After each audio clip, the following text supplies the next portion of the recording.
pose u' de x égale à x, u de x égale à 1 demi x carré, et v de x égale à ln de x, et v' de x égale à 1 sur x. Par suite, l'intégrale de 1 à e de x ln de x, c'est égal à 1 demi e carré moins 1 quart e carré plus 1 quart.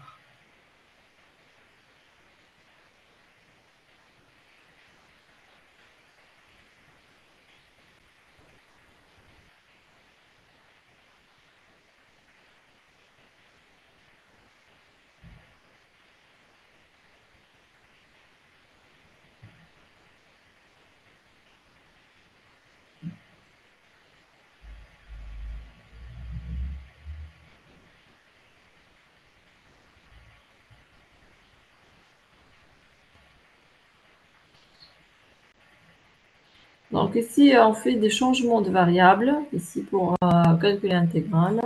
Soit phi une fonction définie sur AB, de classe C1, la fonction f contenue sur un intervalle I de R.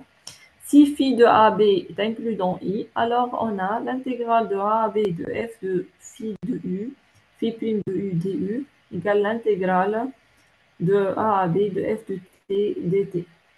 Donc, calcul de l'intégrale de 0 à 1 de la racine carrée de 1 moins x au carré dx. On pose t égale à sinus t, avec t dans 0, pi sur 2. Donc, l'intégrale de 0 à 1 de la racine carrée de 1 moins x carré dx égale à l'intégrale de 0 à pi sur 2 de cosinus t dt.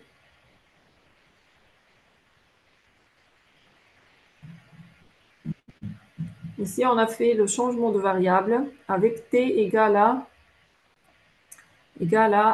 cosinus.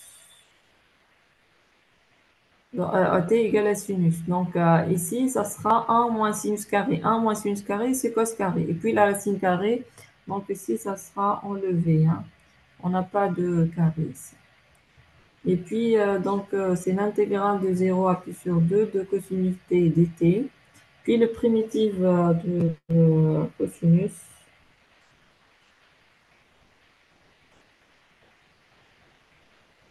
Donc, on a déjà le primitif de cosinus. On a déjà dans les formules usuelles.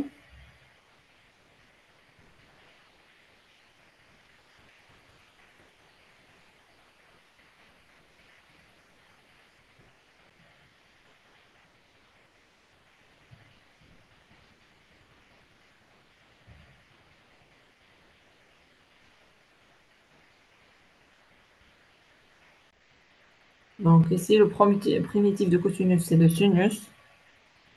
Donc ici, ça sera sinus.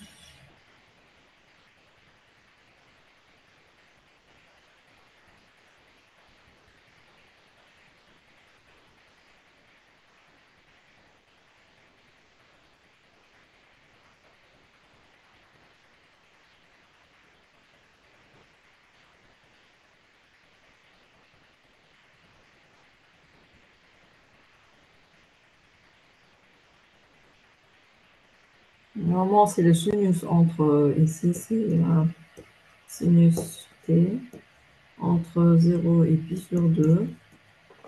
Donc, ça sera sinus pi sur 2 moins sinus 0. Donc, ça sera égal à 1. Donc, c'est une fois ici.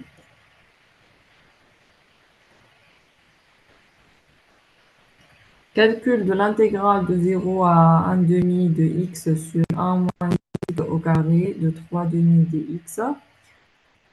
Soit le changement de variable t égale à phi de x égale à 1 moins x au carré. Donc dt égale à moins 2x dx. Pour x égale à 0, on a phi de 0 égale à 1 et on a x égale à 1 demi. On a phi de 1 demi égale à 3 de quart. Comme phi